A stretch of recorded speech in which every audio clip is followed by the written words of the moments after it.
Hello friends, welcome to polytechnic Pathshala. आज के इस वीडियो में लोग जो है आरएसी की क्लास को आगे बढ़ाते हैं। पिछले वीडियो में हमने देखा था वेपर कंप्रेशन साइकिल के बारे में। वेपर कंप्रेशन साइकिल के लिए हमने कंपोनेंट डायग्राम पढ़ा। वेपर कंप्रेशन साइकिल के बारे में हमने जो है कौन कौन से उसमें कंपोनेंट यूज होते वो हमने पढ़ा। उसके लिए टीएस और पीएच डायग्राम बनाया। इसके साथ साथ हम लोग जो है वेपर कंप्रेशन साइकिल के लिए हमने जो है टीएस और पीएच डायग्राम बना के उस पर हमने सीओपी निकाला था। और हमने बताया था कि जो सीओपी का फार्मूला ये आपको रटना नहीं है, ये आपको डायग्राम के माध्यम से समझना है। तभी आप एग्जाम में उससे अगर न्यूमेरिकल क्वेश्चंस आते हैं तभी आप कर पाएंगे, जब आप डायग्राम को समझे रहेंगे। तो यहाँ पे बोर्ड पे आप लोग देख रहे होंगे एक ही फिगर में वेट कंप्रेशन भी दिखाया गया है, ड्राई कंप्रेशन भी दिखाया गया है और सुपर हीटेड कंप्रेशन भी दिखाया गया है। तो एक ही में आपको बहुत ज़्यादा मिक्स लग रहा होगा। इसको हम लोग अलग अलग से बना करके समझते हैं, आपको बहुत आसानी से समझ में आएगा। रटने की बिल्कुल भी आवश्यकता नहीं है। हम अलग से पूरा डायग्राम जो है बोर्ड पे बनाने का प्रयास करते हैं। अब ध्यान दीजिएगा, हमको बनाना है क्या, टीएस डायग्राम और पीएच डायग्राम। हमको क्या बनाना है, हम बताते हैं पहले टीएस डायग्राम। क्या बनाते हैं, टीएस डायग्राम। और बड़ा बना लेते हैं।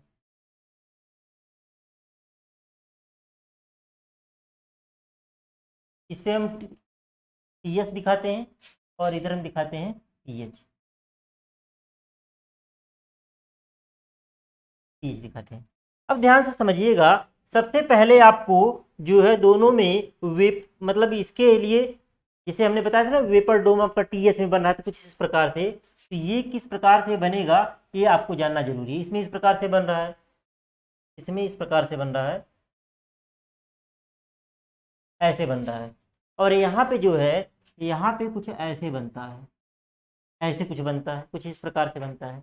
अब इसमें हम क्या ड्रा करेंगे, कांस्टेंट प्रेशर वाली लाइन ड्रा करेंगे। क्या ड्रा करेंगे, कांस्टेंट प्रेशर वाली लाइन। दो लाइन जाएगी, एक लो प्रेशर वाली जाएगी, एक आपका लो प्रेशर वाला जाएगा। डार्क कर सकते, कोई दिक्कत नहीं। ये आपका क्या है, पीएल होगा और ये आपका क्या होगा, पीएच। पीएल जो आपका था पी के बराबर था और पीएच जो आपका था पीसी के बराबर। ये चीज़ आपको समझ में आ रहा होगा। ये पहले भी बताया जा चुका है, दोनों डायग्राम। ये दोनों डायग्राम पहले भी बताए जा चुके हैं। और ऐसे ही इसमें कांस्टेंट प्रेशर वाली लाइन कैसी होगी, इसमें कांस्टेंट प्रेशर वाली लाइन आपकी सिंपल ऐसे होगी। और अगर हम लोग बात करें यहाँ पे, ऐसे होगा आपका, होगा पीएल बराबर पी हो जाएगा और पीएच बराबर क्या होगा, पीसी होगा। ये चीज़ आपको क्लियर हो रहा होगा। ये पिछले वीडियो में हमने ये सारी चीज़ें पढ़ी हुई थी। अब हमारा देखिए कंप्रेशन में हो क्या रहा था। अगर हम लोग कंप्रेशन की बात करें तो कंप्रेशन में आपका क्या हो रहा था, कंप्रेशन की अगर हम लोग बात करें, कंप्रेशन में आपका क्या हो रहा था। कंप्रेशन में हम लोग यही पॉइंट वन था, ये पॉइंट क्या था आपका, वन था। वन से जा रहे थे टू, वन से कहाँ जा रहे थे, टू जा रहे थे, वन से टू जा रहे थे। और फिर टू से कहाँ आ रहे थे, टू से आ रहे थे थ्री पे, टू से आ रहे थे थ्री पे। वन से आप टू गए, टू से आए थ्री पे, टू से आए थ्री पे। अब थ्री से कैसे आ रहे थे, थ्री से आप आ रहे थे ऐसे, ऐसे आ रहे थे। ये वाला कौन सा प्रोसेस था, ये वाला प्रोसेस था आइसेंथैल्पिक प्रोसेस। तीन से चार जो था आइसेंथैल्पिक प्रोसेस था। फिर चार से वन आप ऐसे आ रहे थे, चार से वन आप ऐसे आ रहे थे।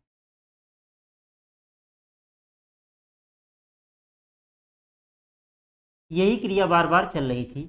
यही आपका था, क्या था, वेपर कंप्रेशन साइकिल के लिए टीएस डायग्राम आपका था। आपने गया किस पे, वन से गए टू पे, वन से गए टू पे, टू से थ्री से, थ्री से फोर पे, फोर से वन पे आप गए।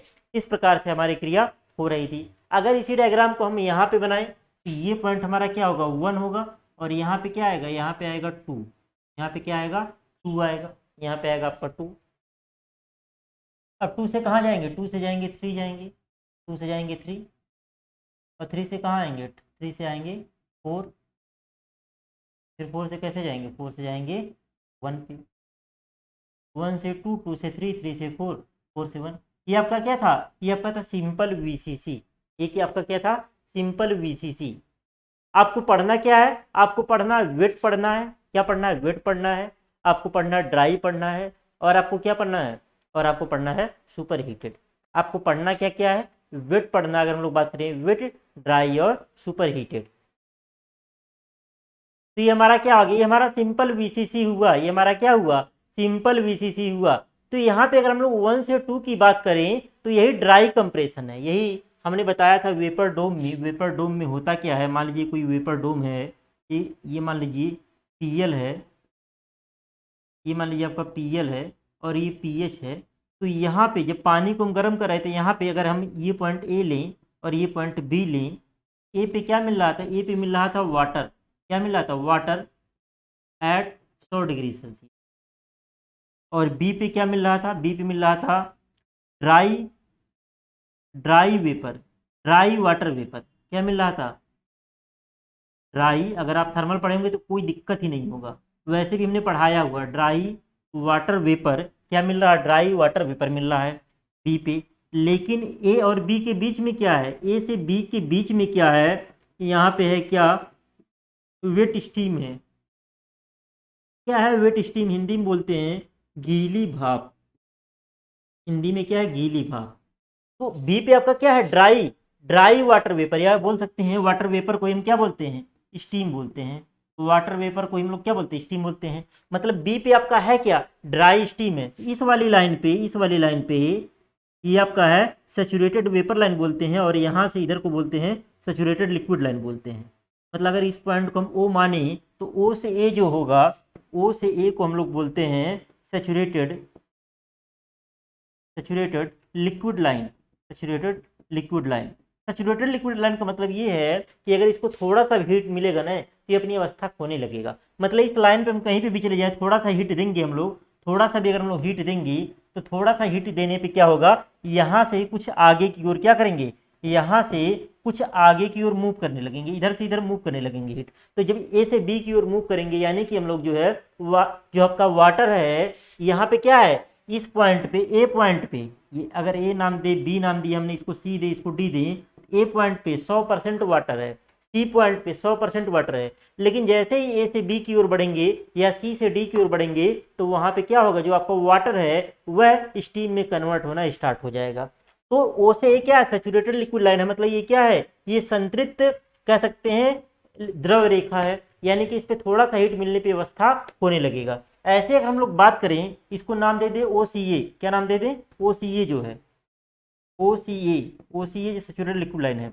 और ODB की अगर हम लोग बात करें तो ये ODB जो है ये होगा, ये सब थर्मल में पढ़ाया गया है, ये होगा सेचुरेटेड वेपर लाइन होगा। क्या होगा, सेचुरेटेड वेपर लाइन होगा। क्या होगा, सेचुरेटेड वेपर लाइन होगा। ध्यान से समझिएगा, ये समझने वाला है, रट के बिल्कुल भी आप एग्जाम में कर नहीं पाएंगे।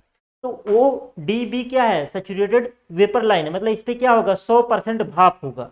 लेकिन अगर हम लोग सी से डी के बीच में कहीं पे रहेंगे या ए और बी के बीच में रहेंगे किसी पॉइंट पर, तो वो हमारा क्या होगा, वो हमारा होगा वेट स्टीम होगा, मतलब गीली भाप होगी। यानी कि इस बिंदु पे आपका ड्राई है, इन दोनों बिंदुओं पे क्या मिल रहा है, इन दोनों बिंदुओं पे मिल रहा है ड्राई स्टीम मिल रहा है। क्या मिल रहा है, ड्राई स्टीम मिल रहा है। तो सी से डी के बीच में और ए से बी के बीच में आपका क्या मिलेगा, वेट स्टीम मिलेगा। क्या मिलेगा, वेट स्टीम मिलेगा। यानी कि अगर पॉइंट 1 से पहले ही हम लोग कंप्रेशन स्टार्ट कर दें, यानी कि कंप्रेसर में जब आपका पहुंच रहा है तो पूरा का पूरा वेपर में कन्वर्ट नहीं हो पाया है। जब पूरा का पूरा वेपर में कन्वर्ट नहीं हुआ रहेगा तो पॉइंट 1 जो है उस यहाँ से पॉइंट 1 जो है यहाँ से पहले ही कुछ स्टार्ट हो जाएगा। जब यहाँ से पहले ही कुछ पॉइंट 1 स्टार्ट होगा तो उस केस में जो आपका कंप्रेशन होगा उसे हम लोग क्या बोलेंगे, उसे हम लोग बोलेंगे वेट कंप्रेशन बोलेंगे। क्या बोलेंगे, वेट कंप्रेशन बोलेंगे।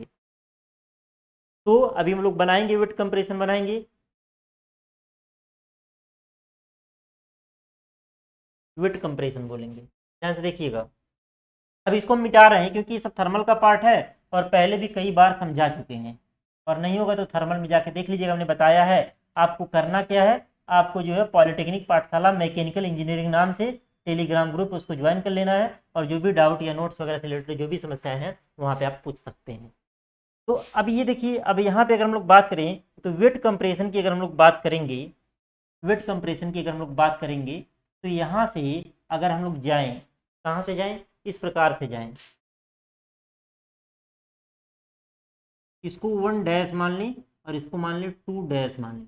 1 डैश 2 डैश हमने एक रेखा खींचा, तो 1 डैश 2 डैश वाली जो रेखा है ये क्या होगी, यह वेट कंप्रेशन के अंतर्गत आएगी। ये किसके अंतर्गत आएगी, वेट कंप्रेशन के अंतर्गत आएगी। अगर एग्जाम में केवल आपसे वेट कंप्रेशन पूछे तो सिंपली कुछ नहीं करना है, ये 1 डैश हो गया, ये 2 डैश हो गया, तो वेट कंप्रेशन वाला क्या हो गया, यहाँ पे 1 डैश से 2 डैश हो गया और यहाँ से भी क्या हो गया, 1 डैश से 2 डैश हो गया। तो वेट कंप्रेशन में होता क्या है कि कंप्रेशन में पहुंचने से पहले हमारा जो रेफ्रिजरेंट होता है, ये साइकिल में चक्कर कौन लगा रहा है, रेफ्रिजरेंट। क्या चक्कर लगा रहा है, रेफ्रिजरेंट। रेफ्रिजरेंट मतलब होता है प्रशीतक। प्रशीतक जो आप लोग कहते हैं फ्रिज में कोई गैस भरी होती है, वही जो गैस का नाम आप लेते हैं ना, वही होता है रेफ्रिजरेंट, होता है प्रशीतक। इसके अंदर एक रेफ्रिजरेंट फ्लो करता रहता है जो अपना फेज परिवर्तित करता रहता है डिवाइसेस के अकॉर्डिंग, कभी लिक्विड फेज में, कभी वेपर फेज में, कभी लिक्विड और वेपर के कॉम्बिनेशन के फेज में रहता है। तो यहाँ पे वेट कंप्रेशन की अगर हम लोग बात करें तब आपकी साइकिल क्या हो जाएगी। अगर हम लोग बात करें यहाँ पे वेट कंप्रेशन की, अगर हम लोग बात करें वेट कंप्रेशन की बात करें तो साइकिल आपका क्या होगा, यहाँ पे 1 डैश से 2 डैश, 2 डैश से फिर 3, 3 से 4, 4 से क्या हो जाएगा, 1 डैश हो जाएगा। ये आपका क्या होगा, वेट कंप्रेशन होगा। ये आपका क्या होगा, वेट कंप्रेशन होगा। अगर अब आपका ड्राई वाला तो समझ रहे हैं, 1 2 ड्राई जो पहले पढ़ चुके थे, जो मेन साइकिल आपकी थी वो ड्राई वाला ही था। मेन साइकिल जो आपकी थी वो ड्राई वाला ही था। बात समझ में आ रही है। तो आपका साइकिल हो गया 1 डैश, 1 डैश, 2 डैश, उसके बाद आपका क्या होगा, उसके बाद 3 हो जाएगा, उसके बाद 4 हो जाएगा, फिर आपका 1 डैश हो जाएगा। अगर एक पूछेगा एग्जाम में तो इसको बना देंगे। अगर आपका इसी में पूछ रहे सुपर हीटेड कंप्रेशन क्या होगा, यानी कि अब देखिए जब हमने पढ़ा रहा था पानी की प्रॉपर्टी के बारे में तो हम बता रहे थे ऐसे जब जा रहा पानी गर्म कर रहे हैं, ये हम सी पॉइंट लिए थे, ये डी लिए थे, ये ई लिए थे, ये एफ लिए थे। आपको अगर पिछला पढ़े होंगे तो याद होगा। तो ई पे क्या है, ई पे है ड्राई स्टीम है, क्या है, ड्राई स्टीम है। और एफ पे क्या है, एफ पे है super heated steam, super heated steam है। किस पे, ये आपका एफ पे है। तो मान लीजिए ई पे टेम्परेचर, मान लीजिए ई पे टेम्परेचर, ये मान लीजिए टी एस डायग्राम हमने बनाया। ई पे टेम्परेचर अगर मान लीजिए 100 डिग्री सेल्सियस है, ई पे कितना है, 100 डिग्री सेल्सियस है। और एफ पे टेम्परेचर मान लीजिए है 180 डिग्री सेल्सियस है। तो ये वाला एफ वाला इससे कितने ज़्यादा है, इसको हम लोग डिग्री ऑफ सुपर हीट बोलते हैं। क्या, degree of super heat, degree DOSH 60 निकला। डिग्री ऑफ सुपर हीट क्या होगा, ये 180 में से 100 घटा देंगे, 180 डिग्री सेल्सियस में से माइनस क्या कर देंगे 100 डिग्री सेल्सियस, हो जाएगा 80 डिग्री सेल्सियस। यानी कि एफ किस पॉइंट पे है, एफ के लिए जो डिग्री ऑफ सुपर हीट की वैल्यू है वो 80 डिग्री सेल्सियस है। तो यहाँ पे ई से ऊपर जरा सा भी आप गए, ई से जैसे ही आप ऊपर मूव किए, ई पॉइंट से जैसा ही आप इस रेखा पे ऊपर की ओर गए, ये कांस्टेंट प्रेशर लाइन है एफ वाली, तो क्या होगा, तो ये सुपर हीटेड फेज में आ जाएगा। तो ये क्या आ जाएगा, सुपर हीटेड फेज में आ जाएगा। तो अगर आपसे पूछे, अगर आपसे पूछे ड्राई कंप्रेशन, अगर आपसे पूछे क्या ड्राई कंप्रेशन, ड्राई कंप्रेशन की अगर लोग बात करें तो ड्राई कंप्रेशन क्या होगा, 1 से 2, 2 से 3, 3 से 4, 4 से क्या हो जाएगा, 1 हो जाएगा। डैश वाला हम छोड़ रहे हैं, चाहे आप डैश वाला भी दिखा दीजिए, कोई दिक्कत नहीं है। 1 से 2, 2 से 3, 3 से 4, 4 से 1। अगर आपसे पूछे सुपर हीटेड कंप्रेशन, क्या पूछे, सुपर हीटेड कंप्रेशन पूछे, अभी सब नोट्स में लिखा हुआ है, अभी हम आपको दिखा दे रहे हैं। सुपर हीटेड कंप्रेशन पूछे, सुपर हीटेड कंप्रेशन पूछे तब क्या होगा। यहाँ पे मेन अगर हम कंप्रेशन की, ये तो पूरी साइकिल हो गई, ये तो पूरी साइकिल हो गई, ये तो पूरी साइकिल हो गई। अगर हम केवल कंप्रेशन प्रोसेस की बात करें, अगर हम लोग ड्राई कंप्रेशन की केवल बात करें तो इसमें ड्राई कंप्रेशन क्या होगा, ड्राई कंप्रेशन क्या होगा, ये हो जाएगा 1 से 2। अगर आपसे वेट कंप्रेशन पूछे, क्या पूछे, वेट कंप्रेशन पूछे तो क्या हो जाएगा, 1 डैश से 2 डैश हो जाएगा। अगर आपसे पूछ ले सुपर हीटेड कंप्रेशन, क्या पूछ ले, super heated compression, super heated compression, यानी आप किस पॉइंट के ऊपर जाएंगे, यानी आप किसके ऊपर जाएंगे, अब अब जाएंगे आप ऊपर किसके, 1 से थोड़ा सा आगे बढ़ेंगे तभी तो आपका सुपर हीट होगा। 1 पे क्या है, ड्राई है, 1 डैश पे क्या है, वेट फॉर्म में है। जब 1 से थोड़ा सा आगे बढ़ेंगे, 1 से थोड़ा आगे बढ़ेंगे, इसको हम नाम दे रहे हैं, जो आपके नोट्स में वही हम नाम ले रहे हैं, नोट्स वाला नाम ले रहे हैं। इसको नोट्स में नाम है 1 ट्रिपल डैश नाम है, और यहाँ पे नाम है 2 ट्रिपल डैश नाम है। डबल डैश कहाँ यूज हो रहा हुआ अभी बताएंगे। ये 2 ट्रिपल डैश है। तो वेट कंप्रेशन की अगर हम सुपर हीटेड कंप्रेशन की बात करें तो क्या हो जाएगा, 1 ट्रिपल डैश और 2 ट्रिपल डैश। अगर एग्जाम में कोई एक ही आएगा, ड्राई आएगा, तो पहला वाला फिगर क्यों बनाएंगे, 1 से 2, 2 से 3, 3 से 4, 4 से 1। अगर आपका वेट कंप्रेशन आ गया तो क्या 1 डैश से स्टार्ट करेंगे, 1 डैश से 2 डैश, 2 डैश से 3, 3 से 4, 4 से 1।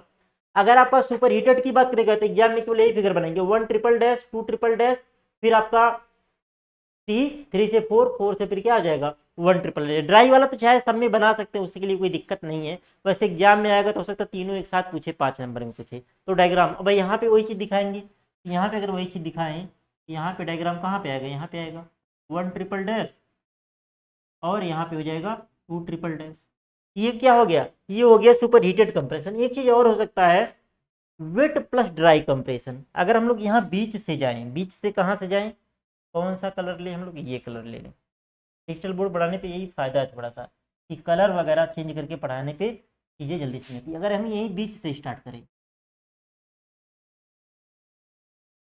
ध्यान से देखिएगा, ये वाली जो लाइन है, जो हमने येलो वाली लाइन खींची, ये क्या कर रहा है, ये सैचुरेटेड वेपर लाइन को काट रहा है। यानी कि जहाँ पे कट कर रहा है, यहाँ पे देखेंगे कि यहाँ पे हम थोड़ा सा जूम करके दिखा दे रहे हैं, थोड़ा सा हम जूम करके इसको दिखा दे रहे हैं। अगर यहाँ से आप देखिए ध्यान से जूम करके दिखाने पे, अब आपको दिख रहा होगा, अब आपको दिख रहा होगा। अगर यहाँ पे हम जूम करके दिखाने पे देखिएगा ध्यान से, तो ये वाला जो पॉइंट है, ये वाला जो पॉइंट है जहाँ पे ये कट कर रहा है, ध्यान से देखने पे देखिएगा, जहाँ पे ये कट कर रहा है, ये जहाँ पे कट कर रहा है, इसके नीचे क्या है, इसके नीचे वेट फॉर्म है, और इसके ऊपर क्या है, सुपर हीटेड फॉर्म है। इसके ऊपर क्या है, सुपर, मतलब यहाँ से इसके नीचे जो कंप्रेशन हो रहा है वेट हो रहा है, और इसके ऊपर यहाँ से जो कंप्रेशन हो रहा है वो ड्राई कंप्रेशन हो रहा है। कौन सा कंप्रेशन हो रहा है, ड्राई कंप्रेशन। अगर इसका भी हम नाम दें, इसका नाम क्या दें हम, इसका नाम हम दे दे रहे हैं, इसका नाम हम दे दे रहे हैं, क्या नाम दे दें, 1, सॉरी, इसका नाम दे दे रहे हैं 1 डबल डैश, और यहाँ पे नाम दे दे रहे हैं 2 डबल डैश। तो ये क्या हो गया, 1 डबल से अगर बीच में एक पॉइंट हम यक्स लिखें, बीच में इसका नाम दे दें हम क्या, यक्स नाम दे दें, तो 1 डबल डैश से यक्स तक जो हो रहा है वेट कंप्रेशन हो रहा है, और यक्स से 2 डबल डैश तक जो आपका हो रहा है वो क्या हो रहा है, वो ड्राई कंप्रेशन हो रहा है। थोड़ा सा कलर हल्का हो जा रहा है, इसका कौन सा कलर कर दें, रेड कर देते हैं, रेड नहीं शामिल है यहाँ, बीच में रेड नहीं आ रहा है। अब समझिएगा, थोड़ा मोटा कर दे रहे हैं, अब दिख रहा होगा। नाम भी लिख दें मोटे में, 1 डबल डैश और 2 डबल डैश। अब क्लियर हो गया होगा। अगर इसको मैं यक्स नाम दे, तो 1 डबल डैश से यक्स तक क्या हो रहा है, 1 डबल डैश से यक्स तक अगर हम लोग देखें तो क्या हो रहा है, ये वेट कंप्रेशन हो रहा है। यक्स से 2 डबल डैश तक अगर हम लोग देखें तो ये क्या हो रहा है, ये हो रहा है आपका ड्राई कंप्रेशन हो रहा है। तो अगर हम इसको थोड़ा सा जूम किए थे, यहाँ पे समझ में आ गया होगा डायग्राम, जूम करके दिखाने पे डायग्राम समझ में आ गया होगा। ये डायग्राम चाहे तो आप कॉपी पे, चाहे तो यही डायग्राम बना लीजिएगा। ये डायग्राम आप स्क्रीनशॉट यहाँ से ले लेंगे, तो स्क्रीनशॉट ले लेंगे, यहाँ से आपको चीज़ें दिख रही होंगी स्क्रीनशॉट लेने पे। अगर इसी को हम यहाँ पे बनाएं, अगर इसी को हम लोग यहाँ पे बनाएं, तो यहाँ पे आपका क्या हो जाएगा, यहीं पे आपका ये हो जाएगा, जो ये ऐसे जाएगा, ये क्या हो गया, ये हो गया 1 डबल डैश, और यहाँ पे हो गया 2 डबल डैश हो गया, और ये पॉइंट क्या हो गया, एक्स हो गया। थोड़ा सा अच्छा नहीं बनाने तो बीच में आना चाहिए था। तो ये आपका हो गया, ये क्या हो गया, 1 डबल डैश से 2 डबल डैश जो हो जाएगा, ये आपका क्या होगा, ये आपका हो जाएगा 1 डबल डैश से 2 डबल डैश तक। देखिए अलग अलग आप स्क्रीनशॉट ले लीजिए, अलग अलग हम कर दे रहे हैं। आप एक बार इसका स्क्रीनशॉट ले लीजिए, किसका, टीएस डायग्राम का, और थोड़ा सा जूम कर देते हैं, और थोड़ा सा, अब ध्यान दीजिए, दिख रहा होगा, बहुत क्लियर दिख रहा होगा। ये हो गया आपका क्या, ये हो गया आपका टीएच डायग्राम। इसमें पीएल और टीएच के बारे में दिखाया गया सारी चीज़ें आपको चार यहाँ पे दिखाया गया। क्या, एक आपका वेट कंप्रेशन दिखाया गया 1 वेट कंप्रेशन हो गया। अगर आपसे पूछे वेट प्लस ड्राई पूछे तो ये आपके सिलेबस में नहीं है, वेट प्लस ड्राई वाला लास्ट वाला ये जो ड्रा किया हूँ। अब एग्जाम में जरूरी नहीं है जो हमने डैश में नाम लिखा आप वही नाम लिखिए, आप कुछ भी ABCD लिख सकते हो, उससे कोई दिक्कत नहीं है। लेकिन अगर आप यहाँ 1 2 दिखा रहे हैं तो 1 double dash 2 double dash 1 triple dash 2 triple dash ऐसे दिखाएंगे तो थोड़ा सा अच्छा रहेगा। तो 1 डैश से 2 डैश हो गया वेट कंप्रेशन, 1 डबल डैश से 2 double dash wait plus dry, क्योंकि 1 डबल डैश से x तक वेट है और x से 2 डबल डैश तक ड्राई है। 1 से 2 आपका क्या हो जाएगा, 1 से 2 आपका हो जाएगा ड्राई कंप्रेशन, और 1 ट्रिपल डैश से 2 ट्रिपल डैश आपका जो हो जाएगा सुपर हीटेड कंप्रेशन हो जाएगा। अगर यही चीज़ आप इसमें देखेंगे, इस वाले डायग्राम में, किसमें, पीएच डायग्राम में, अगर देखिए ध्यान से,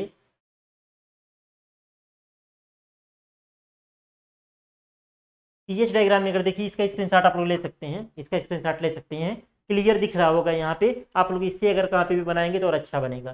पीएच डायग्राम में अगर देखें तो ये आपका क्या, 1 डैश से 2 डैश वही दिखाया गया वेट वाला है, 1 डबल डैश से 2 डबल डैश क्या है, वेट प्लस ड्राई है। ये बीच में हमने एक पॉइंट एक्स लिया है, एक्स का एक नाम होता है, आपको थर्मल इंजीनियरिंग में पढ़ाया होगा। फिर 1 से 2 आपका क्या, 1 से 2 आपका है ड्राई कंप्रेशन है, और 1 ट्रिपल डैश से 2 ट्रिपल डैश क्या है, सुपर हीटेड कंप्रेशन है। तो सेम चीज़ आपका टीएच डायग्राम पे और पीएच डायग्राम पे दोनों चीज़ें आपकी हो गई। अब इसको हम थोड़ा सा छोटा करके दिखाते हैं, एक ही पेज पे ले आए। अब यहाँ पे आपने, अब मैं उम्मीद कर रहा हूँ आप स्क्रीनशॉट ले चुके हैं, स्क्रीनशॉट आप ले चुके हैं। टीएस और पीएच डायग्राम आपका हो गया। अब बात करें यहाँ पे, सुपर हीटेड कंप्रेशन हो गया। अगर हम लोग बात करें wet plus dry, wet plus dry compression, wet ये आपके सिलेबस में नहीं, चौथा वाला आपके सिलेबस में नहीं है, तो ये क्या हो जाएगा, ये हो जाएगा 1 डबल डैश से 2 डबल डैश, ये सिलेबस में नहीं है। बाकी ये 3 आपके सिलेबस में दिया हुआ है। तो इसके लिए आपको ये डायग्राम के माध्यम से ड्राई कंप्रेशन, वेट कंप्रेशन और सुपर हीटेड कंप्रेशन आ गया होगा समझ में। अगर आप थोड़ा सा भी मतलब वीडियो को सीरियसली देख करके साथ साथ नोट्स बना रहे हैं तो आरएसी समझने में और पढ़ने में जरा सा भी दिक्कत नहीं होगी। बस जहां आपको दिक्कत हो रही है, मैंने बताया हूं, आप एक टेलीग्राम ग्रुप है, ग्रुप का नाम क्या है, पॉलिटेक्निक पाठशाला, पॉलिटेक्निक पाठशाला, पाठशाला मैकेनिकल इंजीनियरिंग, आप सर्च करेंगे टेलीग्राम पे तो ये आपको टेलीग्राम ग्रुप मिल जाएगा, ये टेलीग्राम ग्रुप मिल जाएगा। इस ग्रुप को आप ज्वाइन कर लीजिए। और यहाँ पे हम प्रीवियस जो आपकी वीडियोज हैं थर्मोडायनेमिक्स के, जो मेरा खुद का पढ़ाया हुआ बहुत कम टाइम का है, 45-50 मिनट का होगा, थर्मोडायनेमिक प्रोसेस का, और एक चैप्टर आपका ये प्रॉपर्टीज ऑफ स्टीम, अगर ये 2 चीज़ें आपने अच्छे से पढ़ लिया तो आपको जरा सा भी दिक्कत नहीं होगी आरएसी समझने में। ये ग्रुप आप ज्वाइन कर सकते हैं, वहाँ पे हम नोट्स वगैरह भी प्रोवाइड कर देंगे। नोट्स जल्दी आपके ऐप पे भी आ जाएगा। ऐप का नाम आपका है पॉलिटेक्निक पाठशाला। ये आपका हो गया कंप्रेशन। हम चलते हैं नोट्स पे, चलते हैं, किस पे चलते हैं, नोट्स पे यही सारी चीज़ें लिखी हुई हैं, हम लोग वहाँ पे जल्दी से पढ़ते हुए चलते हैं हमारा, क्योंकि हमने बना करके इन चीज़ों को पढ़ लिया। तो एग्जाम में आपका आएगा क्या, वेट कंप्रेशन क्या होता है, ड्राई सुपर हीटेड। अगर कोई एक आए तो किसी एक का ही डायग्राम बनाएंगे, पूरा एक साथ बनाने की जरूरत नहीं है। अगर तीनों आ जाए तो 3 का बनाएंगे, वेट और वेट प्लस ड्राई वाला नहीं बनाएंगे, क्योंकि वेट प्लस ड्राई वाला आपके सिलेबस में नहीं है। मैं समझाने के लिए बता दिया कि वो कोई एमसीक्यू क्वेश्चंस वगैरह बनाए आए तो ये आपका हो जाएगा। अब यहाँ पे देखिएगा, कंप्रेशन जो प्रोसेस होता है ना, कंप्रेशन जो हम लोग कंप्रेसर में करते हैं, कंप्रेशन प्रोसेस, ये क्या होता है, ये आइसेंट्रोपिक होता है। क्या होता है, आइसेंट्रोपिक होता है, यानी कि इस दौरान आपकी एंट्रोपी क्या होती है, कांस्टेंट होती है। तो टीएच डायग्राम पे देखिए, टीएच डायग्राम पे अगर आप देखेंगे, टीएच डायग्राम पे अगर आप लोग देखेंगे,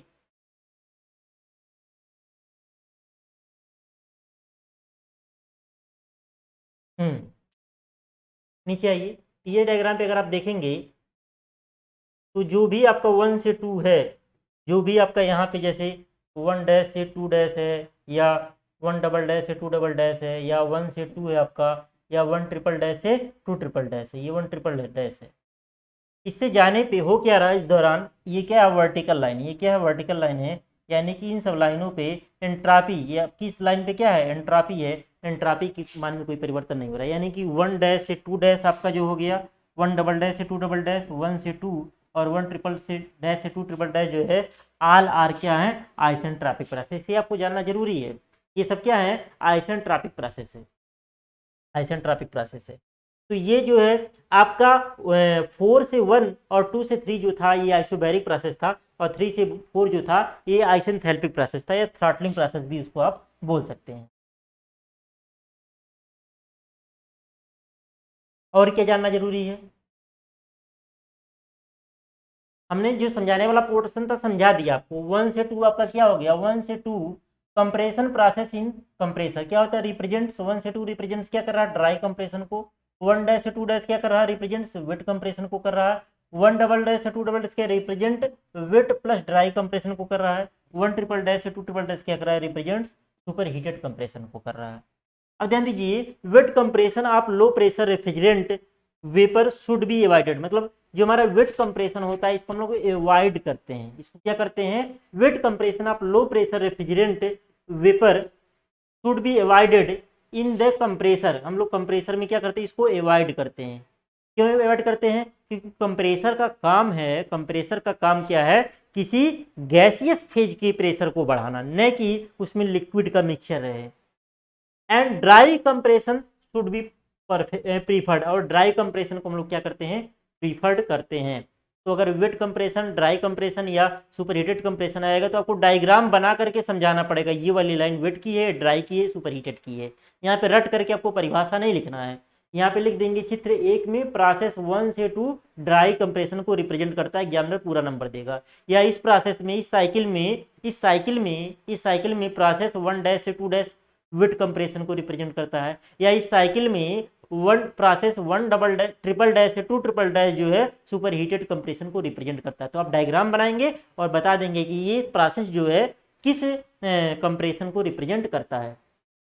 as initial point of compressor, inlet moves towards right 1 double dash से 2 double 1 double dash 1 double dash से 1 1 से 1 triple dash. As initial point of compressor, inlet moves towards right, मतलब जैसे जैसे हम लोग इधर की ओर बढ़ेंगे वैसे वैसे हमारी कंप्रेसर की गुणवत्ता क्या होती जाएगी? बढ़ती जाएगी। मतलब सीयूपी वगैरह बढ़िया मिलेगा, आप लोग कंप्रेसर का बढ़िया से यूटिलाइजेशन कर पाएंगे।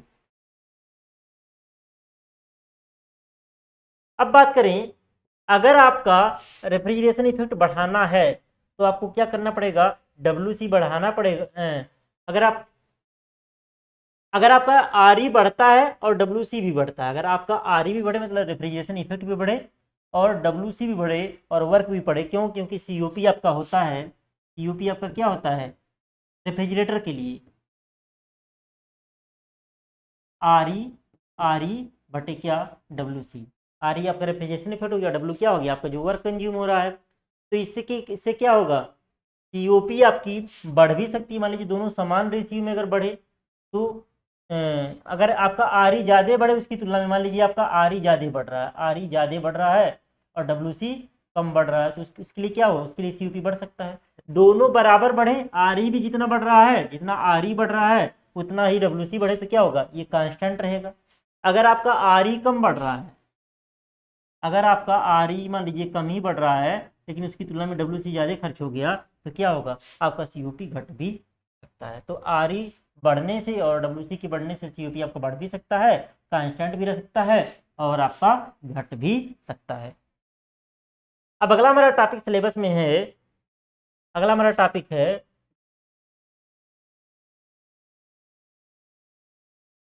अगला टॉपिक देखते हैं, इफेक्ट ऑफ सब कूलिंग और अंडर कूलिंग। मतलब सब कूलिंग क्या होता है या अंडर कूलिंग क्या होता है और इसके क्या फायदे नुकसान है? सब कूलिंग या अंडर कूलिंग क्या होता है? अभी तक हम लोग जो कर रहे थे, अभी तक अगर हम लोग बात करें तो 3 पॉइंट से सीधे हम लोग क्या कर रहे थे? आइसेंथैल्पिक प्रोसेस स्टार्ट कर दे रहे थे। किस पॉइंट से? 3 पॉइंट से। जो 1 2 3 4 जो आपका प्रोसेस हो रहा था, 3 पॉइंट से हम लोग आइसेंथैल्पिक प्रोसेस क्या कर रहे थे? स्टार्ट कर दे रहे थे। तो अगर हम लोग सिंपल VCC की बात करें, सिंपल VCC की बात करें,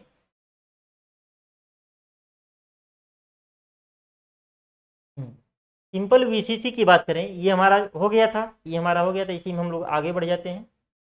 अभी भी जो लोग स्क्रीनशॉट नहीं लिए हैं ले सकते हैं, एक ही बार में आपका पूरा दिखाया गया है। आगे बढ़ते हैं हम लोग।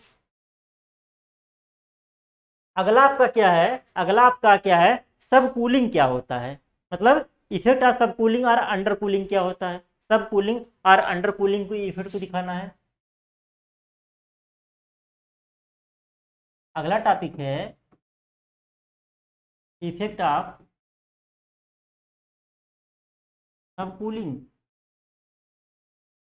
और अंडर कूलिंग।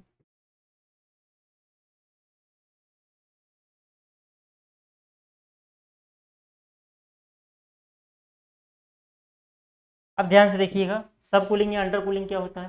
फिर आप वही डायग्राम बनाएंगे, आपको बनाते बनाते डायग्राम याद हो जाएगा। कैसे बना रहे हैं हम, ध्यान से देखिएगा।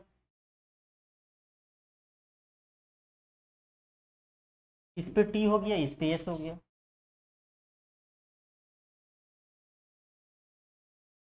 पे पी हो गया और इस पे क्या हो गया, एच हो गया। हमने कैसे वेपर डोम बनाया था, ऐसे बनाया था, और यहाँ पे आपका कुछ ऐसे था, ऐसे था।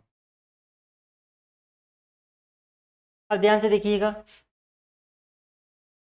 अगर हम लोग कांस्टेंट प्रेशर लाइन ड्रा करें इस पे,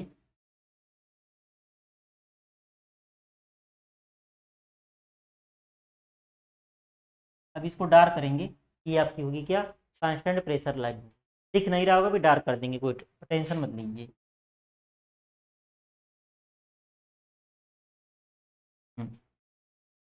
डार्क कर दे रहे हैं सबको।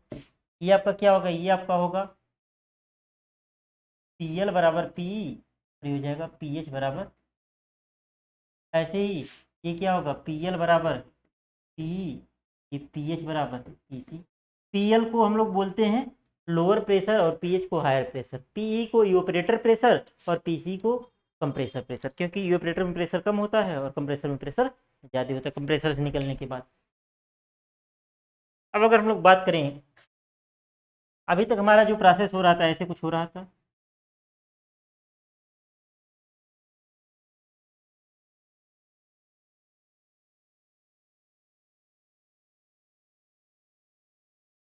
ध्यान से समझिएगा।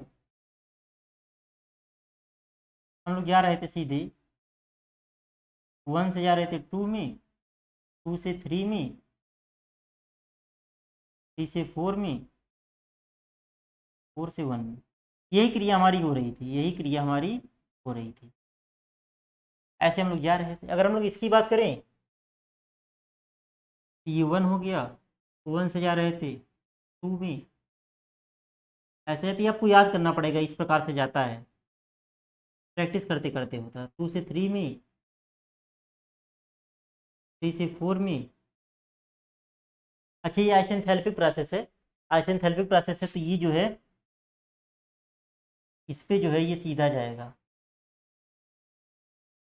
ध्यान दीजिएगा, क्योंकि यहाँ पे हम एच को दिखा रहे हैं ना, तो यहाँ से ये जाएगा सीधा, ऐसे जाएगा। अरे ये जो है आपका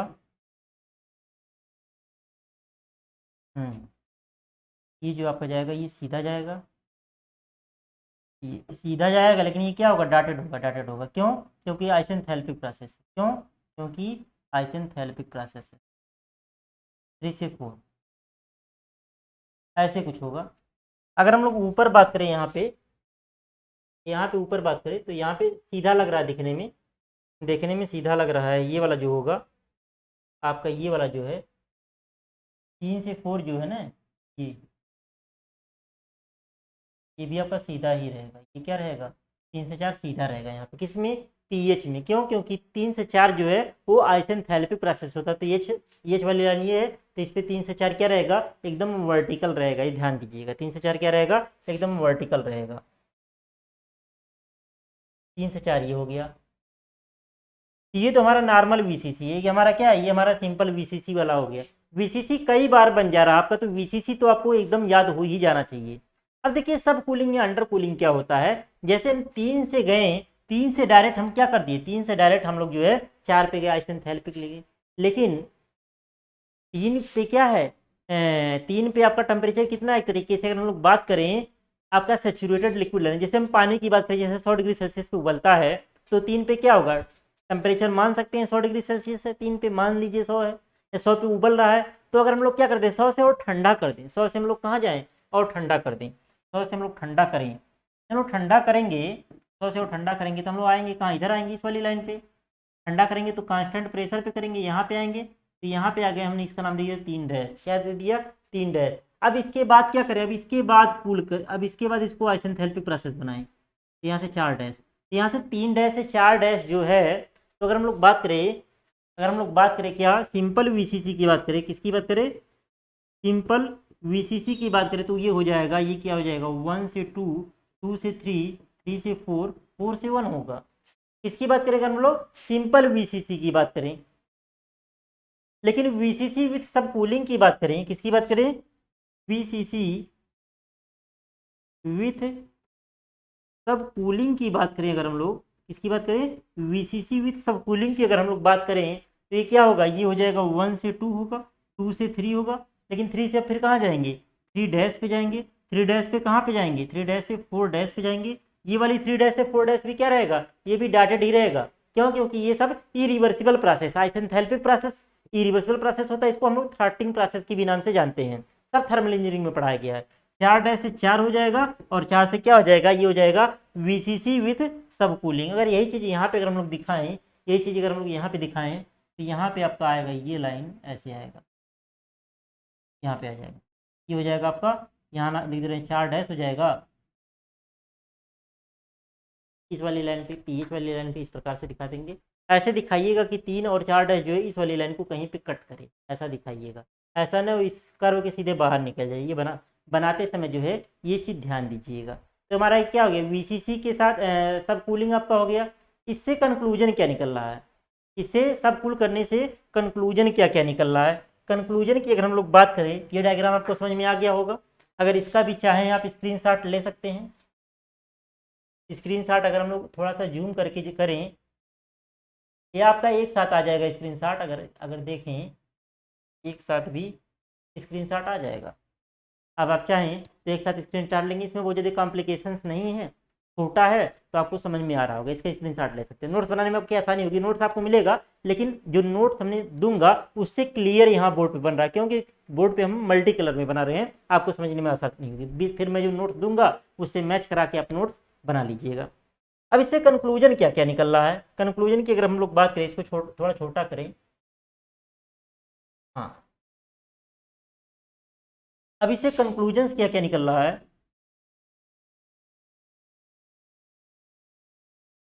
ये कंक्लूजन्स जो है ना, ये सब एमसीक्यू क्वेश्चंस इससे बनेंगे। जो मैं कंक्लूजन जहाँ जहाँ बता रहा हूँ वो समझ लीजिए एमसीक्यू क्वेश्चंस है। पहला क्या होगा कंक्लूजन, पहला इससे इसका क्या प्रभाव पड़ेगा, आपका आरई क्या हो जाएगा, यानी कि रेफ्रिजरेशन इफेक्ट क्या हो जाएगा, बढ़ जाएगा। क्यों, चूंकि चूंकि H1 minus H4 dash, H1 minus H4 dash, ये क्या हो रहा था, ये इवेपोरेटर में हो रहा था, ये इवेपोरेटर में हो रहा था, ये बढ़ गया किससे,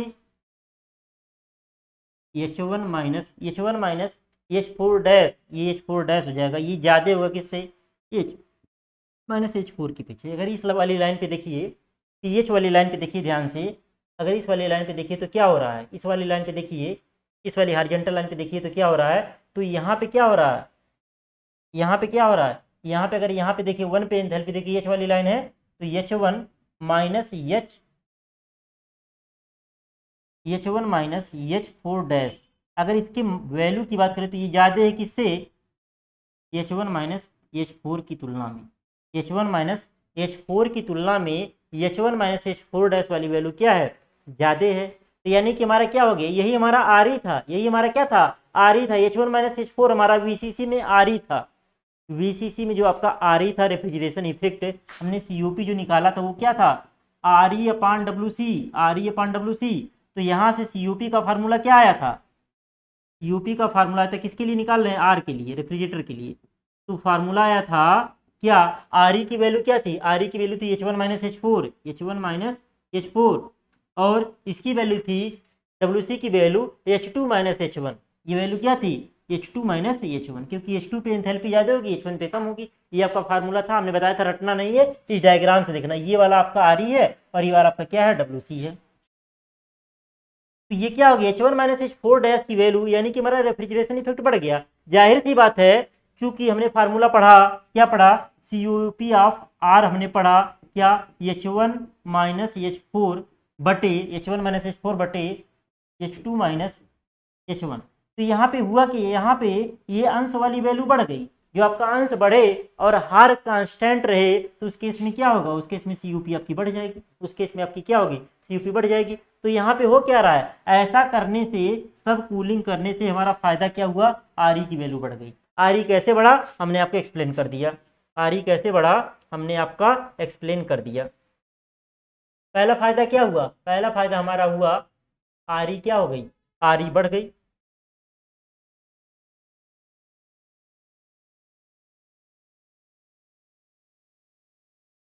पहला फायदा हमारा हुआ RE बढ़ गई। दूसरा फायदा हमारा क्या, WC तो कांस्टेंट है। दूसरा फायदा हमारा हुआ WC आपका क्या है, कांस्टेंट है, मतलब इसके मान में कोई परिवर्तन तो हो नहीं रहा है, आपको फायदा ही है, WC के मान में कोई परिवर्तन नहीं हो रहा है। तीसरा वही RE चूंकि आपका बढ़ा है तो COP भी आपका क्या हो जाएगा, COP भी आपका बढ़ जाएगा, COP भी आपका बढ़ जाएगा। क्यों, क्योंकि COP बराबर क्या होता है, RE अपान WC होता है। तो RE आपका क्या हो रहा है, बढ़ रहा है, तो COP आपका क्या हो गया, बढ़ गया। चौथा पॉइंट की अगर हम लोग बात करें, चौथा पॉइंट क्या आपको लाभ हुआ, कंडेंसर लोड। कंडेंसर लोड जो QR है, QR है वो आपका बढ़ जाएगा। कंडेंसर लोड क्या है, QR, दैट इज, अगर हम लोग बात करें दैट इज क्या है, QR है। तो देखिए QR पहले हो क्या रहा था, देखिएगा पहले QR क्या था, पहले QR जो था 2 से 3 हो रहा था। QR आपका क्या था, पहले आपका जो QR था, ध्यान से देखिएगा, पहले जो आपका QR था वो क्या था, H2 माइनस H3 था, H2 माइनस H3 था। लेकिन अब क्या हो गया, अब हो गया क्या, H2 माइनस H3 डैश हो गया। अब क्या हो गया, H2 माइनस H3 डैश हो गया, यानी कि यहाँ पे हो रहा QR बढ़ रहा है, यहाँ पे हो क्या रहा, चौथा पॉइंट, QR बढ़ रहा। क्यों बढ़ रहा है QR बढ़ने का रीजन क्या है, देख सकते हैं QR बढ़ रहा है ब्रैकेट में, चूंकि H2 माइनस H3 डैश की जो वैल्यू है ये ज़्यादा है H2 माइनस H3 की अपेक्षा ज़्यादा है, यानी आपका क्या हो गया, ज़्यादा हीट आपका क्या हो रहा है, एटमॉस्फेयर में रिजेक्ट हो रहा है, आपका ज़्यादा कूलिंग तो होगा ही तभी। चलिए इसको मिटाते हैं, ये चीज़ आपको समझ में आ गई होगी।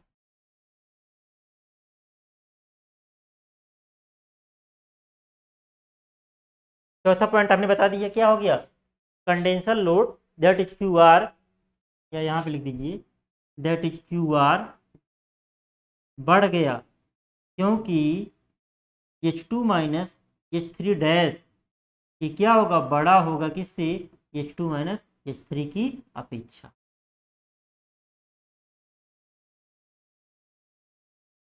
ये आपका बड़ा QR बड़ा है, लेकिन जो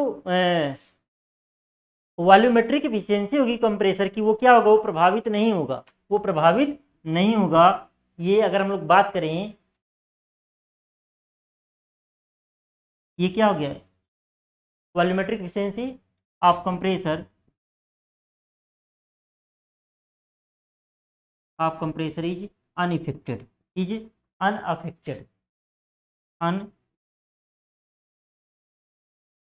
ये क्या होगा, ये आपका प्रभावित नहीं होगा। ये हमारे क्या हो गए, ये हमारे हो गया क्या, डिग्री ऑफ सब कूलिंग, हमारा क्या हो गया, सॉरी इफेक्ट ऑफ सब कूलिंग या अंडर कूलिंग। तो सब कूलिंग या अंडर कूलिंग से आप ये दोनों डायग्राम बनाएंगे, TS और PS डायग्राम बनाएंगे। ये सिंपल VC लिखेंगे 1 से 2, 2 से 3, 3 से 4, 4 से 1, और VCC विथ सब कूलिंग से ये वाला लिख देंगे। तो इफेक्ट ऑफ सब कूलिंग करने से फायदा क्या हुआ, सब कूलिंग में हम लोग करते क्या है, सब कूलिंग के अंतर्गत हम लोग जो है कंप्रेसर में जो हम लोग हीट रिजेक्ट करते हैं, वो करते क्या, वो सैचुरेटेड लिक्विड लाइन से नीचे तक हम लोग क्या करते हैं, हीट को रिजेक्ट करते हैं। यानी कि जो हमारा रेफ्रिजरेंट है उसको उसके सैचुरेशन पॉइंट से ठंडा करने की प्रक्रिया जो होती है सब कूलिंग कहलाती है। सब कूलिंग होता क्या है, सब कूलिंग होता क्या है, रेफ्रिजरेशन साइकिल में रेफ्रिजरेंट को सैचुरेटेड पॉइंट से ठंडा करने की प्रक्रिया सब कूलिंग या अंडर कूलिंग कहलाता है। इसके करने से हमारा होता क्या है, सब कूलिंग करने से रेफ्रिजरेशन इफेक्ट की वैल्यू बढ़ जाती है, जिससे हमारा उस साइकिल का COP का मान बढ़ जाता है। या कंक्लूजन्स वगैरह ये लिख देंगे तो और अच्छी बात है। कंक्लूजन में सारे लाभ समझाए गए, सारे प्रभाव समझाए गए हैं कि हमारा सब कूलिंग या अंडर कूलिंग करने से क्या प्रभाव पड़ेगा। ये सब प्रभाव ही है। जैसे आपका RE बढ़ गया, WC कांस्टेंट है, COP आपका बढ़ गया, QR की वैल्यू क्या हो गई, बढ़ गई, वॉल्यूमेट्रिक एफिशिएंसी आपका क्या हो गया, कंप्रेसर का ये कांस्टेंट रह रहा है, ये आपका क्या रह रहा है, ये कांस्टेंट रहा है। तो ये सब क्या है, ये सब प्रभाव ही हैं, ये सब क्या है आपके प्रभाव ही हैं। अब अगला पॉइंट है effect of super heating. Effect of super heating, अभी आप सुपर हीट कर रहे थे, अभी आपने एक साथ पढ़ा वेट कंप्रेशन, ड्राई कंप्रेशन और सुपर हीट कंप्रेशन। जो सुपर हीट कंप्रेशन होता है वही सुपर हीटिंग कहलाता है, वही क्या कहलाता है, सुपर हीटिंग कहलाता है। यानी कि कंप्रेसर से निकलने वाले जो हमारा रेफ्रिजरेंट है, अगर उसका तापमान उसके सैचुरेशन पॉइंट से ज़्यादा है, उस दौरान उसको कंप्रेस करने की जो प्रक्रिया कहलाती है वो सुपर हीटिंग कहलाता है। वो क्या कहलाता है, सुपर हीटिंग कहलाता है। उसका प्रभाव क्या पड़ेगा, सुपर हीटिंग का प्रभाव क्या पड़ेगा, इसको हम लोग देख लेते हैं। सारी चीज़ें जो हम नोट्स में लिखते हुए जा रहे हैं, अगर आप लोग देखेंगे तो जो आपको नोट्स दूंगा वही हूबहू यहाँ कॉपी होते हुए जा रहा है। आप कुछ भी परिवर्तन नहीं दिखेगा, कुछ भी परिवर्तन नहीं दिखेगा। यहाँ चाहे तो आप हेडिंग में डाल दें क्या, wet comma dry and super heated compressor, wet comma dry and super heated compressor, ये आपका हो गया। यही सिंपली हम लोग पढ़े, हमने ये पढ़ लिया। उसके बाद क्या पढ़ लिया, इफेक्ट ऑफ सब कूलिंग या अंडर कूलिंग हमने पढ़ लिया। फिर ये हमारा हो गया, ये क्या हो गया, कंक्लूजन हमारा हो गया। क्या हो गया, कंक्लूजन हो गया। इससे हमारे क्या लाभ मिल रहे हैं, क्या लाभ हो रहे हैं, ये आपका हो गया, ये आपका हो गया। अब आगे बात करें, किसकी बात कर रहे हैं, इफेक्ट ऑफ सुपर हीटिंग की बात करने जा रहे हैं। किसकी बात करने जा रहे हैं, इफेक्ट ऑफ सुपर हीटिंग की। आप चाहे तो साथ साथ नोट्स बना सकते हैं या नोट्स मिल जाएगा।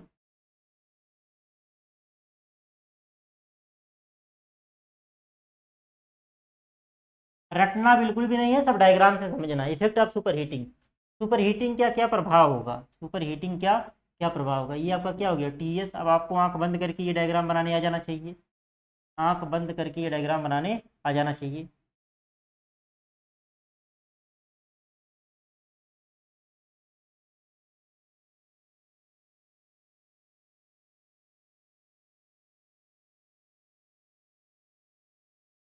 ये आपका हो गया, TH हो गया।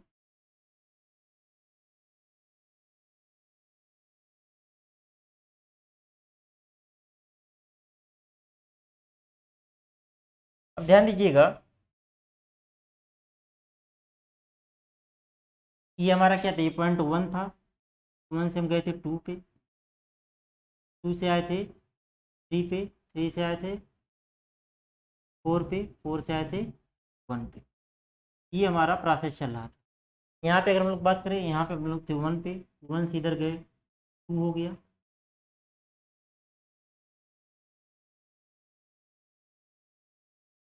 1 से 2, 2 से 3, 3 से ये सीधी रहेगी, ये वर्टिकल लाइन रहेगी, 3 से 4, 4 से 1। ये हमारा क्या हो गया, हमारा हो गया सिंपल VCC। हमारा क्या हो गया, सिंपल VCC हो गया। अब हमने सुपर हीटिंग में हम लोग क्या कर रहे थे, ये अगर हम लोग बात करें, सिंपल VCC आपका क्या हो गया, सिंपल VCC आपका हो गया 1 से 2, 2 से 3, 3 से 4 और 4 से 1, आपका हो गया सिंपल VCC। लेकिन अगर हम लोग 1 पे न जा करके 1 डैश पे चले जाए, 1 डैश से जाए 2 डैश पे, अब ऐसे ही चले गए हम लोग, और यही आपका यहाँ पे ऐसे आएगा 1 डैश, और यहाँ पे आ जाएगा 2 डैश। तो अगर हम लोग अब लिखें क्या, VCC विथ सुपर हीटिंग, आपको डायग्राम से ही चीज़ें समझानी है, परिभाषा नहीं लिख के आना सीधे। परिभाषा बुक में दिया होगा, रट के नहीं लिख करना है, आपको डायग्राम बनाने के यही समझाना है। तो क्या हो गया, 1 डैश से स्टार्ट हो रहा है, 1 डैश से 2 डैश, 2 डैश से फिर कहाँ जाएगा 2, 2 से 3, 3 से 4, 4 से फिर 1, 1 से फिर क्या 1 डैश, आपका क्या हो जाएगा VCC विथ सब कूलिंग हो जाएगा, VCC विथ सब कूलिंग हो जाएगा। अब इससे क्या क्या इसका क्या क्या इफेक्ट पड़ रहा है, इससे क्या क्या कंक्लूजन निकल रहे हैं, वही कंक्लूजन आपको जानना है। अब इससे क्या क्या कंक्लूजन निकल रहे हैं वही कंक्लूजन आपको जानना है, इससे क्या क्या कंक्लूजन आपको निकलना है, मतलब वही प्रभाव हो गया जो कंक्लूजन निकलेगा, वही क्या हो जाएगा, वही प्रभाव हो जाएगा, वही हो जाएगा प्रभाव। देखिए पहला प्रभाव क्या हो रहा है कंक्लूजन की, अगर हम लोग बात करें कंक्लूजन, कंक्लूजन लिखिए या इफेक्ट लिखिए। पहला क्या है आपका WC क्या है, WC तो आपका कांस्टेंट है, WC क्या है कांस्टेंट है, क्यों कांस्टेंट है, क्योंकि क्योंकि आपका H1 dash minus H2 dash, H1 dash minus H2 dash, ये जो वैल्यू है ये क्या है, सॉरी WC आपका बढ़ रहा है, चूंकि H1 dash minus H2 dash की जो वैल्यू है ये ज़्यादा होगी H1 माइनस H2 की अपेक्षा। ये स्लोप थोड़ा सा और तिरछा होता है, मतलब ये स्लोप अगर हम लोग बनाएं थोड़ा तिरछा होता है, मतलब ये वैल्यू क्या होती है H1, ये 2 डैश माइनस 1 डैश की वैल्यू, या चाहे इसको 1 से 2 में से माइनस करिए, या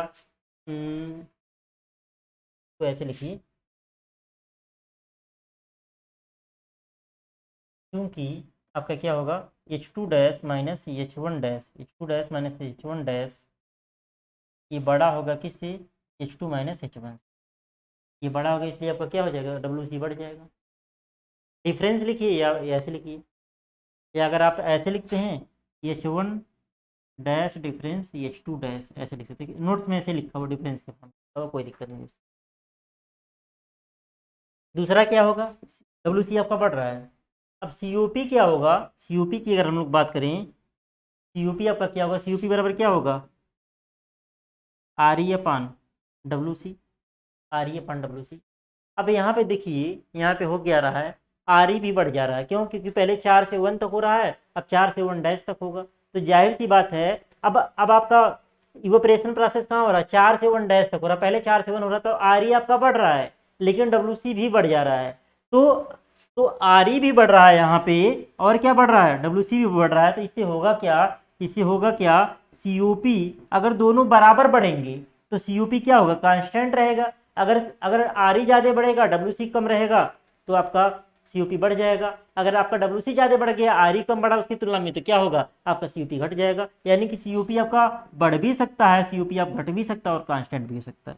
तो प्रभाव क्या हुआ, इफेक्ट ऑफ सुपर हीटिंग क्या हुआ, पहला हुआ कि हमारा कि सुपर हीटिंग करने से हमारा कंप्रेसर वर्क बढ़ जाएगा। दूसरा क्या हुआ कि कंप्रेसर, दूसरा हम लिख सकते हैं कि आपका RE भी बढ़ रहा है, दूसरा यहाँ पे ये पॉइंट लिख सकते हैं, इसको 3 नंबर कर सकते हैं। दूसरा हम लिख सकते हैं क्या, क्या आपका RE बढ़ रहा है, RE क्यों बढ़ रहा है, क्योंकि क्योंकि H1 डैश माइनस H4 की वैल्यू जो है ज़्यादा होगी किससे, H1 माइनस H4 की अपेक्षा, इससे क्या होगी ज़्यादा होगी, ये बढ़ रहा है क्योंकि ये चीज़ हो रही है, RE आपका बढ़ गया। दूसरा क्या हो गया, पहला WC बढ़ रहा है इफेक्ट होगा, दूसरा क्या हो गया RE बढ़ गया। तीसरा लिख सकते चूंकि WC और RE तीनों बढ़ रहा है, इस वजह से COP का मान बढ़ भी सकता है, घट भी सकता है और कांस्टेंट भी रह सकता है। और तीसरा चौथा आपका क्या होगा, चौथा आपका QR भी बढ़ेगा, पहले QR आपका H2 माइनस H3 था, अब QR H2 dash minus H3 हो जाएगा। चौथा क्या हो गया कंडेंसर लोड, कंडेंसर लोड ये भी बढ़ गया, क्यों बढ़ गया, दैट इज मतलब जो कि QR आपका क्या हो गया बढ़ गया। QR क्यों बढ़ गया, QR बढ़ने का रीजन क्या है, क्योंकि क्योंकि H2 डैश माइनस H3 ये क्या होगा ग्रेटर देन होगा किससे, H2 माइनस H3 की अपेक्षा, इससे ये बड़ा होगा, इस वजह से आपका क्या हो गया, इस वजह से आपका कंडेंसर लोड भी क्या हो गया बढ़ गया। ये कंडेंसर लोड बढ़ेगा, अगर हमारा वाटर कूलिंग है तो वाटर की रिक्वायरमेंट बढ़ेगी, अगर हमारा अगर हमारा एयर कूल्ड है तो एयर की रिक्वायरमेंट बढ़ेगी, यानी कि हमारा एरिया रिक्वायरमेंट क्या होगा बढ़ेगा। जब हमारा कंडेंसर लोड बढ़ा, कंडेंसर लोड बढ़ने से आपका क्या होगा, कंडेंसर लोड बढ़ने से आपका क्या होगा 5 नंबर क्या होगा वाटर रिक्वायरमेंट बढ़ेगी, ठंडा करने के लिए, क्योंकि कंडेंसर में ही क्या होता है, जैसे बैंक के बाहर हमने देखा ना, बताया था पहले वीडियो में कि ऐसे देखेंगे बैंक के बाहर एसी में से 3 पंखा लगाते, यही कंडेंसर होता है। ये क्या होता है, एयर कूल्ड होता है। ऐसा आपको वाटर कूल्ड भी आता है, मान लीजिए जहाँ रेफ्रिजरेशन प्लांट वगैरह रहेंगे। वाटर वाटर रिक्वायरमेंट क्या होगा, बढ़ेगा। वाटर रिक्वायरमेंट बढ़ेगा। और क्या होगा, अगर आपका एयर कूल्ड है तो एयर रिक्वायरमेंट बढ़ेगा। क्या होगा, एयर रिक्वायरमेंट बढ़ेगा। और अगर आपका मतलब जैसे एयर रिक्वायरमेंट अगर आपका बढ़ रहा है तो आपका ज़्यादा एरिया रहेगा, तभी तो रिक्वायरमेंट को पूरा पड़ाएगा, यानी कि कंडेंसर की साइज भी क्या हो जाएगी, बढ़ जाएगी। यानी कि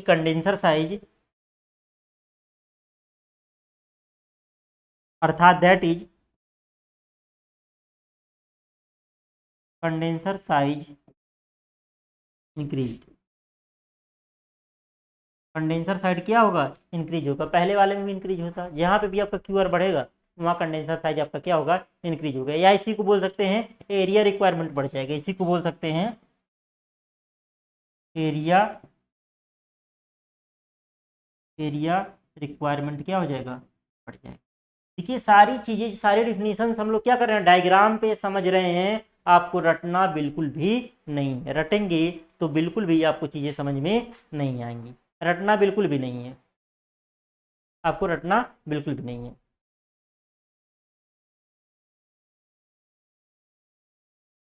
और कुछ प्रभाव होंगे, और अगर हम कुछ प्रभाव की बात करें,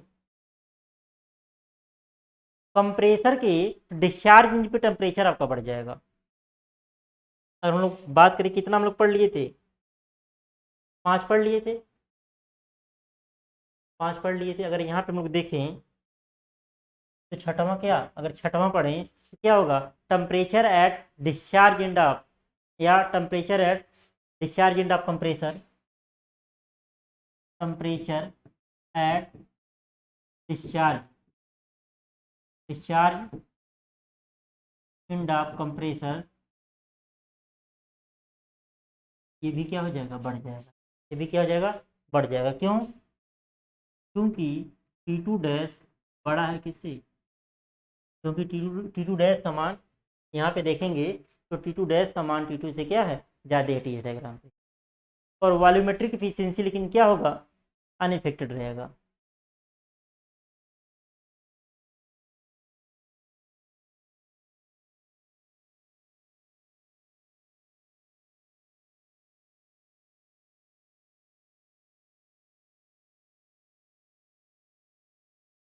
क्योंकि जितना वॉल्यूम पहले आ रहा था उतना वॉल्यूम अब भी आएगा इसके अंदर, कंडेंसर के अंदर, सॉरी कंप्रेसर के अंदर। तो ये आपकी कहानी हो गई, सुपर हीटिंग की कहानी हो गई। अब हमको एक चीज़ और पढ़ना है, house hold refrigerator working on VCC, मतलब जो हमारे घरेलू प्रशीतक होते, संपीड़न, जो हमारे घरेलू रेफ्रिजरेटर होते घरों में, जो हमारे फ्रिज होता है, वो किस प्रकार से वीसीसी के साइकिल पे काम करता है, उसके बारे में लोग पढ़ना है। जो हम लोग पढ़ चुके हैं वीसीसी वही सिंपल ही है, बस एक आपका बुक का डायग्राम दे दिया है, वही बुक के डायग्राम को हम लोग समझ लेते हैं, फिर हमारा ये चैप्टर जो है खत्म हो जाएगा, फिर हमारा ये चैप्टर खत्म हो जाएगा।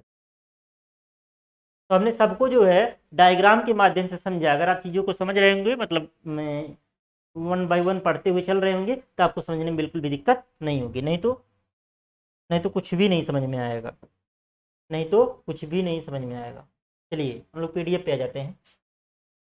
हम्म, यही सब आपका सब नोट्स में है, सब नोट्स में है, नोट्स में सारी चीज़ें हैं। मैं नोट्स ही पढ़ा रहा हूँ, क्योंकि मेरा बनाया हुआ नोट्स है तो हमको पता है क्या नहीं, तो मैं आपको पढ़ाते हुए चला गया। अगला आपका टॉपिक है house hold refrigerator working on VCC, यानी कि वाष्प संपीड़न चक्र पर आधारित घरेलू परिस्थितित्र, परिस्थितित्र बोलते हैं रेफ्रिजरेटर को, इसी के बारे में को पढ़ना है। इसका यहाँ पे डायग्राम बनाया हुआ है, ये बुक की भाषा है, और हम इसको आपको समझा देते हैं, रटना बिल्कुल भी नहीं।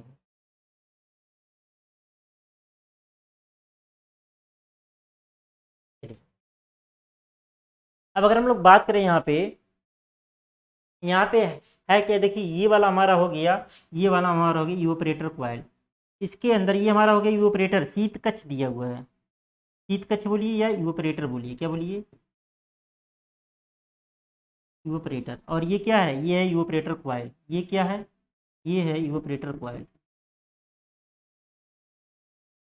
इवेपोरेटर कॉइल, नोट्स में हिंदी में लिखा रहेगा। यहाँ पे फ्रियान 12 लिया गया है, सॉरी R12 लिया गया है प्रशीतक के रूप में, R12 का किया गया है। ये आपका क्या कंप्रेसर है, इसमें वर्क दिया जा रहा है, इसमें देख रहे हैं वर्क दिया जा रहा है। ये आपका क्या संपीड़क, इंग्लिश में बोलते हैं कंप्रेसर। इसके अंदर R12 प्रशीतक यानी कि रेफ्रिजरेंट आपका मूव कर रहा है। तो आपका कंप्रेसर का काम क्या होता है, कंप्रेसर पे आपका 1 पॉइंट पे इंटर कर रहा था, इससे 2 पे बाहर निकल रहा था।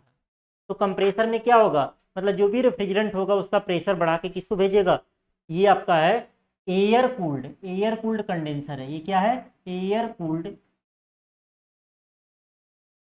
कंडेंसर है। जब कोई घर वगैरह में होता है वो एयर कूल्ड ही होता है, छोटा प्लांट होता है, बड़े प्लांट में वाटर कूल्ड का यूज करते हैं। इसमें क्या होगा, रेफ्रिजरेंट जा रहा है 2 से, फिर इसमें इंटर करेगा 2, निकलेगा बाहर 3 पे, इंटर करेगा 2 पे, निकलेगा बाहर 3 पे।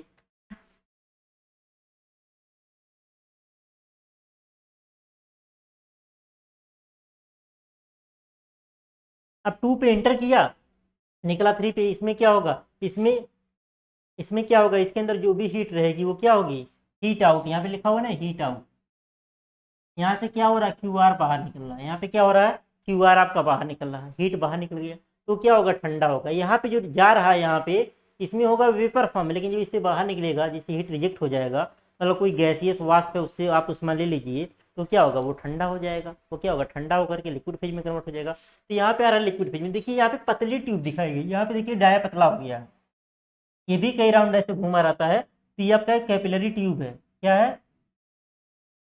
कैपिलरिटी आप लोग पढ़े होंगे, कैपिलरी ट्यूब मतलब बहुत पतली, नैरो, मतलब बहुत कम व्यास की ट्यूब होती है, पतली ट्यूब, जिससे गुजारेंगे तो उसका क्या होगा, प्रेशर डाउन होगा, प्रेशर गिरेगा, और प्रेशर गिरने पे आपका जो लिक्विड है वो वेपर फेज में कन्वर्ट होना स्टार्ट हो जाएगा। यानी कि कैपिलरी ट्यूब से निकलने के बाद आपका रेफ्रिजरेंट जो होता है, प्रशीतित जो होता है, या प्रशीतक जो आपका होता है, वो जो है वेट वेपर फेज में कन्वर्ट हो जाता है।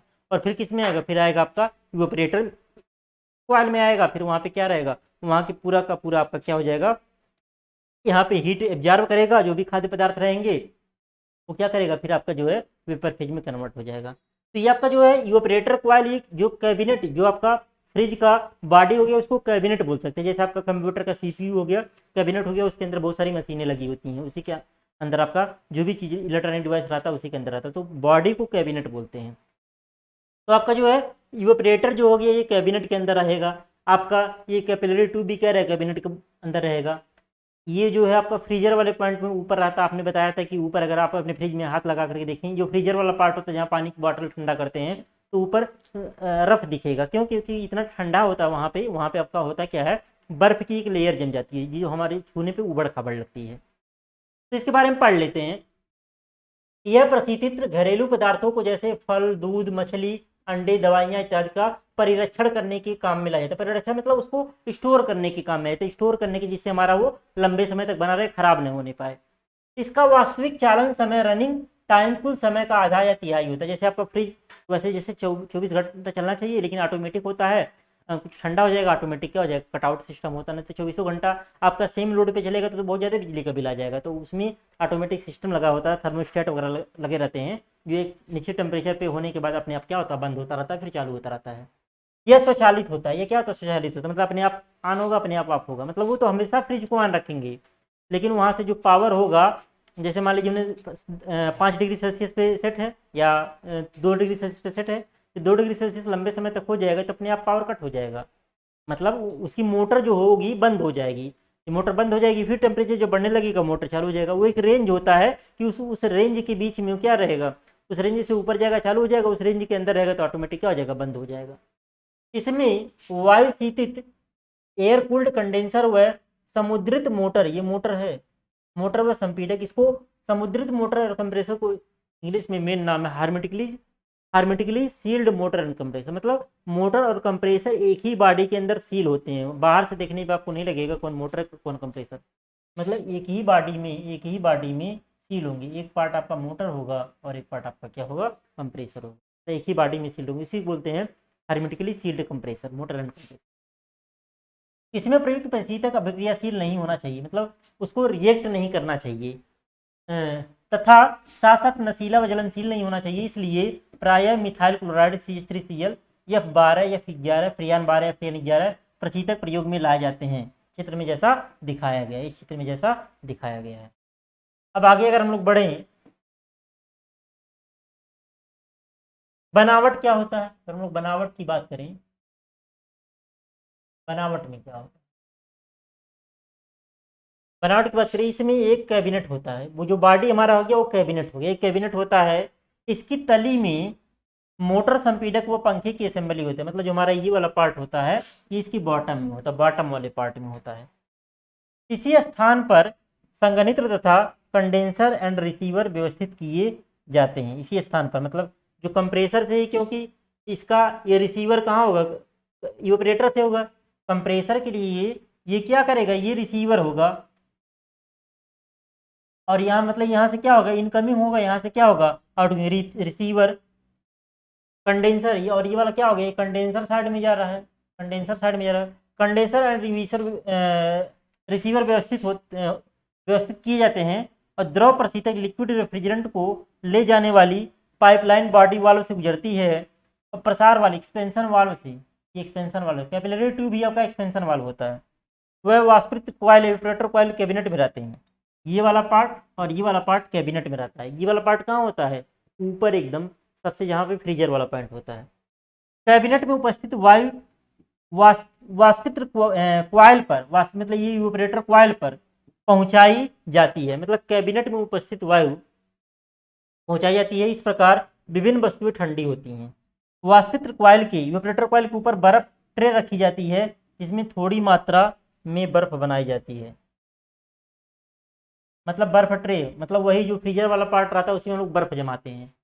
जैसे जो आपका फ्रिज हो गया, अगर मान लीजिए ये फ्रिज हो गया, कई कंपार्टमेंट हो गए, तो ऊपर वाला ये जो कंपार्टमेंट होगा इसी में लोग बर्फ जमाते हैं, इसी में ऊपर देखेंगे आपका रफ दिखेगा। इसमें हर्मेटिकली सील्ड टाइप के प्रयोग में लाए जाते हैं, मतलब कंप्रेसर जो होता है वो प्रयोग में लाए जाते हैं, जिससे यह लाभ होता है कि इसमें संपीडक, जो संपीडक होते हैं हर्मेटिकली सील्ड टाइप के प्रयोग किए हैं, इससे यह लाभ होता है कि वाष्प क्षरण लीकेज जो टूट फुट कम होती है, वह साफ्ट क्षरण मतलब साफ्ट लीकेज भी नहीं होती, क्योंकि एक में वो ज्वाइंट होते हैं। इसमें इवेपोरेटर साधारण व कॉम्पैक्ट होता है, जो हमारा इवेपोरेटर होता है साधारण व कॉम्पैक्ट होता है। ऊष्मा स्थानांतरण उपकरण की दक्षता सुधारने के लिए द्रव का बलात् संचरण, फोर्स सर्कुलेशन किया जाता है, जो लिक्विड होता है उसका हम लोग फोर्स सर्कुलेशन करते हैं, जिससे हमारा ऊष्मा स्थानांतरण उपकरण की दक्षता सुधारने के लिए। इससे अतिरिक्त तापन सुपर हीटिंग को रोका जा सकता है। संपीडक में शुष्क वाष्प को वापस भेजने के लिए, संपीडक में शुष्क वाष्प को वापस भेजने के लिए वाष्पित्र के ऊपर एक ड्रम या हेडर को रखा जाता है। ये तांबे या स्टेनलेस स्टील का बना होता है। संघनित्र व वाष्पित्र के बीच आवश्यक दाब में कमी और रोधवाल थ्रॉटलिंग वाल्व, जैसे इवेपोरेटर हो गया, इसके ऊपर कंडेंसर था, इवेपोरेटर, इसके बीच में क्या हो गया, इसके बीच में थ्रॉटलिंग वाल्व या कैपिलरी ट्यूब भी कह सकते हैं, या किसी प्रसार युक्त जैसे कैपिलरी ट्यूब के द्वारा की जाती है। तो मेन ये है, आपको फिगर बनाना है और फिगर बना करके उसको अपनी भाषा में लिखना है, रट करके बिल्कुल भी नहीं लिखना, अपनी भाषा में लिखेंगे। मेन फिगर होता है, फिगर बनाए सही तो आपको नंबर मिलेगा। तो इसी के साथ आपका जो सेकंड चैप्टर था वेपर कंप्रेशन साइकिल, ये समाप्त होता है। मिलते हैं नेक्स्ट वीडियो में, तब तक के लिए जय हिंद दोस्तों।